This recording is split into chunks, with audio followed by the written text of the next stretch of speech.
ಎಲ್ಲರ ವಿರುದ್ಧವೂ ಕ್ರಮವಾಗಲಿ ಎಂದ ಮಾಜಿ ಪ್ರಧಾನಿ ದೇವೇಗೌಡ. ಪ್ರಜ್ವಲ್ ತನಿಖೆಗೆ ತಕರಾರಿಲ್ಲ. ನಮಸ್ಕಾರ ಸ್ನೇಹಿತರೆ, ಮೀಡಿಯಾ ಪವರ್ ಯೂಟ್ಯೂಬ್ ಚಾನಲ್ ವತಿಯಿಂದ ಸಂಸದ ಪ್ರಜ್ವಲ್ ರೇವಣ್ಣ ತಪ್ಪು ಮಾಡಿರುವುದು ಸಾಬೀತಾದರೆ ಅವರ ವಿರುದ್ಧ ಕಾನೂನು ಪ್ರಕಾರ ಕ್ರಮ ಕೈಗೊಳ್ಳುವ ಬಗ್ಗೆ ನಮ್ಮ ಯಾವುದೇ ತಕರಾರು ಇಲ್ಲ ಎಂದು ಮಾಜಿ ಪ್ರಧಾನಿ ಎಚ್.ಡಿ. ದೇವೇಗೌಡ ಅವರು ತಿಳಿಸಿದ್ದಾರೆ. ಮಹಿಳೆಯರ ಮೇಲೆ ಲೈಂಗಿಕ ದೌರ್ಜನ್ಯ ನಡೆಸಿದ ಆರೋಪ ಹೊತ್ತ ಮೊಮ್ಮಗ ಪ್ರಜ್ವಲ್ ಪ್ರಕರಣ ಹಾಗೂ ಮಾಜಿ ಸಚಿವ ಎಚ್.ಡಿ. ರೇವಣ್ಣ ವಿರುದ್ಧದ ಪ್ರಕರಣ ಸಂಬಂಧ ಶನಿವಾರ ಮೊದಲ ಬಾರಿಗೆ ತಮ್ಮ ನಿವಾಸದ ಬಳಿ ಪ್ರತಿಕ್ರಿಯಿಸಿದ್ದಾರೆ. ಪ್ರಜ್ವಲ್ ರೇವಣ್ಣ ಹೊರಗೆ ಹೋಗಿದ್ದಾರೆ. ಘಟಾನುಘಟಿಗಳ ಕುರಿತು ಕುಮಾರಸ್ವಾಮಿ ಅವರು ಕುಟುಂಬದ ಪರವಾಗಿ ಮಾತನಾಡುತ್ತಿದ್ದಾರೆ. ಪ್ರಜ್ವಲ್ ವಿರುದ್ಧದ ಆರೋಪ ಪ್ರಕರಣಗಳ ಸಂಬಂಧ ತನಿಖೆ ನಡೆಯುತ್ತಿದೆ ಎಂದು ಹೇಳಿದರು. ಇದರಲ್ಲಿ ಅನೇಕ ಜನರಿದ್ದು ನಾನು ಯಾರ ಹೆಸರು ಹೇಳುವುದಿಲ್ಲ. ಇದರಲ್ಲಿ ಭಾಗಿಯಾದ ಎಲ್ಲರ ವಿರುದ್ಧವೂ ಕ್ರಮ ಕೈಗೊಳ್ಳಬೇಕು.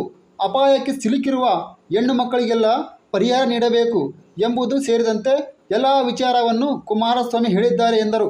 ಯಾವ ರೀತಿ ಪ್ರಕರಣವನ್ನು ಸೃಷ್ಟಿಸಿದ್ದಾರೆ ಎಂಬುದು ತಿಳಿದಿದೆ. ಒಂದು ಪ್ರಕರಣದಲ್ಲಿ ರೇವಣ್ಣನಿಗೆ ಜಾಮೀನು ದೊರೆತಿದೆ. ಮತ್ತೊಂದು ಪ್ರಕರಣದಲ್ಲಿ ಜಾಮೀನು ವಿಚಾರದಲ್ಲಿ ಸೋಮವಾರ ತೀರ್ಪು ಹೊರಬೀಳಲಿದೆ. ರೇವಣ್ಣ ವಿರುದ್ಧದ ಆರೋಪ ಪ್ರಕರಣ ನ್ಯಾಯಾಲಯದಲ್ಲಿನ ಪ್ರತಿಕ್ರಿಯೆಯ ಬಗ್ಗೆ ನಾನು ಪ್ರತಿಕ್ರಿಯಿಸುವುದಿಲ್ಲ ಎಂದು ಪುನರುಚ್ಚರಿಸಿದರು. ಕುಮಾರಸ್ವಾಮಿಗೆ ಹೋರಾಟದ ಛಲವಿದೆ. ಈ ಘಟನಾವಳಿಗಳಿಗೆ ಸಂಬಂಧ ಒಂದು ಚ್ಯುತಿ ಇಲ್ಲದಂತೆ ಯಾರನ್ನು ರಕ್ಷಿಸುವ ಪ್ರಶ್ನೆ ಇಲ್ಲ ಎಂದು ಕುಮಾರಸ್ವಾಮಿ ಖಡಾಖಂಡಿತವಾಗಿ ಹೇಳಿದ್ದಾರೆ. ಸಂಬಂಧಪಟ್ಟ ಎಲ್ಲರ ವಿರುದ್ಧವೂ ಕ್ರಮವಾಗಲಿ ಎಂದಿದ್ದಾರೆ. ರಾಜ್ಯಾಧ್ಯಕ್ಷರಾಗಿ ಸಕ್ರಿಯವಾಗಿ ಅವರು ಪ್ರತಿಕ್ರಿಯಿಸುತ್ತಿದ್ದು, ಯಾವುದೇ ವಿಷಯ ಬಂದರೂ ಹೋರಾಟ ನಡೆಸುವ ಛಲ ಅವರಿಗಿದೆ. ಹಾಗಾಗಿ ಎಲ್ಲ ವಿಷಯಗಳನ್ನು ಹೇಳುತ್ತಾರೆ ಎಂದು ತಿಳಿಸಿದರು. ಪ್ರಜ್ವಲ್ ಪ್ರಕರಣದ ಪೆನ್ ಡ್ರೈವ್ ಹಂಚಿಕೆ ಹಿಂದೆ ಡಿಸಿಎಂ ಡಿ.ಕೆ. ಶಿವಕುಮಾರ್ ಕೈವಾಡವಿದೆ ಎಂಬ ದೇವೇಗೌಡರ ಆರೋಪದ ಬಗ್ಗೆ ಪ್ರತಿಕ್ರಿಯಿಸಲು ನಿರಾಕರಿಸಿದ ದೇವೇಗೌಡರು, ಈ ಬಗ್ಗೆ ಮಾಧ್ಯಮಗಳಿಂದ ತಿಳಿಯಿತು. ಆ ಕುರಿತು ಕುಮಾರಸ್ವಾಮಿ ಅವರೇ ಪ್ರತಿಕ್ರಿಯಿಸುತ್ತಾರೆ ಎಂದಷ್ಟೇ ಹೇಳಿದರು. ನಾನು ಕಳೆದ ಲೋಕಸಭಾ ಚುನಾವಣೆಯಲ್ಲಿ ಪ್ರಚಾರ ಮಾಡಿದ್ದೇನೆ. ಜುಲೈ 4ರ ಫಲಿತಾಂಶದ ನಂತರ ಮತ್ತೆ ಪಕ್ಷದ ಕಚೇರಿಯಲ್ಲಿ ಭೇಟಿಯಾಗುತ್ತೇನೆ. ಹಾಗಾಗಿ ನನ್ನ ನಿವಾಸದ ಬಳಿಯಿಂದ ಮಾಧ್ಯಮದವರು ತೆರಳಿದರೆ ಅನುಕೂಲವಾಗಲಿದೆ ಎಂದು ಸೂಕ್ಷ್ಮವಾಗಿ ಹೇಳಿದರು. ನಿಮ್ಮ ಕುಟುಂಬಕ್ಕೆ ರಾಜಕೀಯದಲ್ಲಿ ಹಿನ್ನಡೆ ಮಾಡಬೇಕೆಂಬ ಪ್ರಯತ್ನಗಳು ನಡೆದಿವೆ ಎಂಬ ಆರೋಪಗಳ ಪ್ರಶ್ನೆಗೆ ಅದು ನಿಜ. ನೀವು ಪ್ರಸ್ತಾಪಿಸಿದ ದೇವರಾಜೇಗೌಡರ ಹೆಸರಿದಂತೆ ಹಲವರು ಪಾತ್ರವಿದೆ. ಅದಕ್ಕೆ ಕುಮಾರಸ್ವಾಮಿಯವರು ಯೋಚಿಸುತ್ತಾರೆ ಎಂದು ತಿಳಿಸಿದರು. ಜರ್ಮನಿಯಿಂದ ಲಂಡನ್ಗೆ ಪ್ರಜ್ವಲ್ ಉದ್ಯಮಿಯ ನೆರವು. ಎಸ್ಐಟಿಗೆ ಇಂಟರ್ಪೋಲ್ ಮಾಹಿತಿ. ಪ್ರಜ್ವಲ್ ರೇವಣ್ಣ ಲಂಡನ್ಗೆ ಪಲಾಯನ ಮಾಡಿರುವ ಬಗ್ಗೆ ಎಸ್ಐಟಿ ಅಧಿಕಾರಿಗಳಿಗೆ ಇಂಟರ್ಪೋಲ್ ಮಾಹಿತಿ ನೀಡಿದೆ. ಅಂತಾರಾಷ್ಟ್ರೀಯ ತನಿಖಾ ಸಂಸ್ಥೆ ಇಂಟರ್ಪೋಲ್ ಪ್ರಜ್ವಲ್ ಚಲನವಲನದ ಮೇಲೆ ನಿಗಾ ಇಟ್ಟಿರುವ ಕಾರಣ ಅವರು ವಾಸ್ತವ್ಯ ಬದಲಿಸುತ್ತಿದ್ದಾರೆ. ಸುಳಿವು ಸಿಗಬಾರದೆಂಬ ಕಾರಣಕ್ಕೆ ಅವರು 4-5 ದಿನಗಳ ಹಿಂದೆ ಜರ್ಮನಿಯ ಮ್ಯೂನಿಚ್ನಿಂದ ರೈಲಿನಲ್ಲಿ ಲಂಡನ್ಗೆ ಹೋಗಿರುವ ಮಾಹಿತಿಯನ್ನು ಎಸ್ಐಟಿಗೆ ಇಂಟರ್ಪೋಲ್ ನೀಡಿದೆ ಎನ್ನಲಾಗುತ್ತಿದೆ. ಇಂಗ್ಲೆಂಡ್ನಲ್ಲಿರುವ ಭಾರತದ ಮೂಲದ ಉದ್ಯಮಿಯೊಬ್ಬರ ಸಲಹೆಯಂತೆ ಪ್ರಜ್ವಲ್ ಲಂಡನ್ಗೆ ಹೋಗಿದ್ದಾರೆ. ಆ ಉದ್ಯಮಿಯೇ ಪ್ರಜ್ವಲ್ಗೆ ಆಶ್ರಯ ಕಲ್ಪಿಸಿ ಹಣಕಾಸು ನೆರವು ನೀಡಿದ್ದಾರೆ ಎಂದು ಎಸ್ಐಟಿ ಉನ್ನತ ಮೂಲಗಳು ತಿಳಿಸಿವೆ. ಲೈಂಗಿಕ ದೌರ್ಜನ್ಯ ವಿಡಿಯೋಗಳ ಜಾಲತಾಣದಲ್ಲಿ ಬಹಿರಂಗಗೊಂಡ ಬಳಿಕ ಪ್ರಜ್ವಲ್ ಏಪ್ರಿಲ್ 26ರಂದು ವಿಮಾನದಲ್ಲಿ ಜರ್ಮನಿಯ ಮ್ಯೂನಿಚ್ಗೆ ಹೋಗಿ ಅವರು ಜರ್ಮನಿಯಲ್ಲೇ ಇದ್ದಾರೆ ಎಂಬ ಮಾಹಿತಿ ಇತ್ತು. ವಿಮಾನದಲ್ಲಿ ಪ್ರಯಾಣಿಸಿದರೆ ಸುಳಿವು ಸಿಗಬಹುದು ಕಾರಣಕ್ಕೆ ರೈಲು ಪ್ರಯಾಣ ಆಯ್ಕೆ ಮಾಡಿಕೊಂಡಿರುವ ಸಾಧ್ಯತೆ ಇದೆ ಎಂದು ಮೂಲಗಳು ತಿಳಿಸಿವೆ. ಸ್ನೇಹಿತರ ಜೊತೆ ವಾಸ್ತವ್ಯ. ಪ್ರಜ್ವಲ್ರ ಪರಮಾತ್ಮ ಸ್ನೇಹಿತರಿಬ್ಬರು ಲಂಡನ್ಗೆ ಹೋಗಿರುವ ಮಾಹಿತಿ ಇದೆ. ದುಬೈ ಮೂಲದ ಒಬ್ಬ ಮತ್ತು ಬೆಂಗಳೂರಿನ ಒಬ್ಬ ಸ್ನೇಹಿತ ಲಂಡನ್ನಲ್ಲಿ ಸದ್ಯ ಪ್ರಜ್ವಲ್ರ ಜೊತೆಯಲ್ಲೇ ಇದ್ದಾರೆ ಎನ್ನಲಾಗಿದೆ.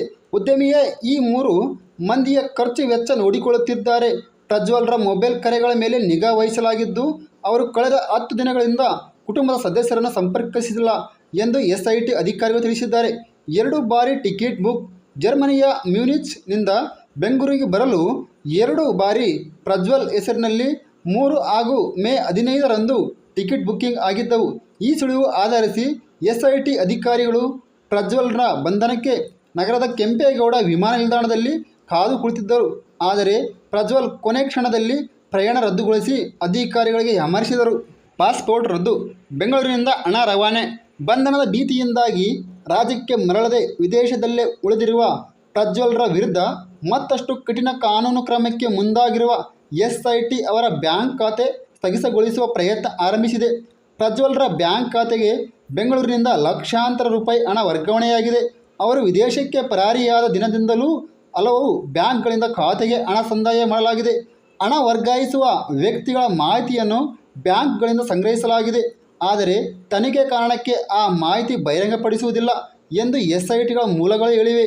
ಲುಕ್ಔಟ್ ನೋಟಿಸ್ ಮತ್ತು ಬ್ಲೂ ಕಾರ್ನರ್ ನೋಟಿಸ್ ಹೊರಡಿಸಿದರೂ ಪ್ರಜ್ವಲ್ ವಿಚಾರಣೆಗೆ ಹಾಜರಾಗಿಲ್ಲ. ವಿದೇಶದಲ್ಲೇ ಇರುವ ಅವರಿಗೆ ಹಣಕಾಸಿನ ಅರಿವು ಪಡೆಯುವ ನಿಟ್ಟಿನಲ್ಲಿ ಅವರ ಬ್ಯಾಂಕ್ ಖಾತೆ ಸ್ಥಗಿತಗೊಳಿಸುವ ಪ್ರಯತ್ನ ಆರಂಭಿಸಿದ್ದೇವೆ.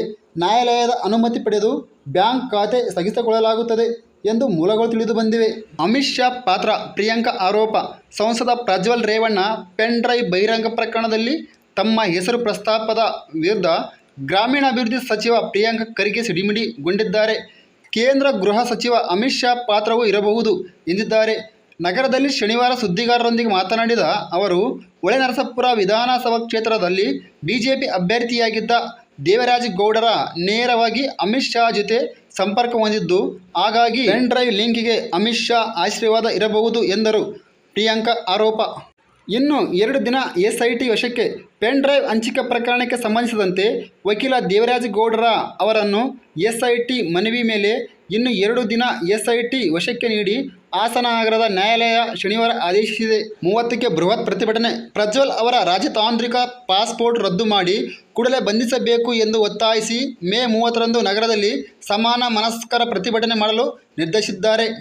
ಈ ವಿಡಿಯೋ ಇಷ್ಟವಾದರೆ ಲೈಕ್ ಮಾಡಿ, ಶೇರ್ ಮಾಡಿ, ಸಬ್ಸ್ಕ್ರೈಬ್ ಮಾಡಿ. ಧನ್ಯವಾದಗಳು ಸ್ನೇಹಿತರೆ.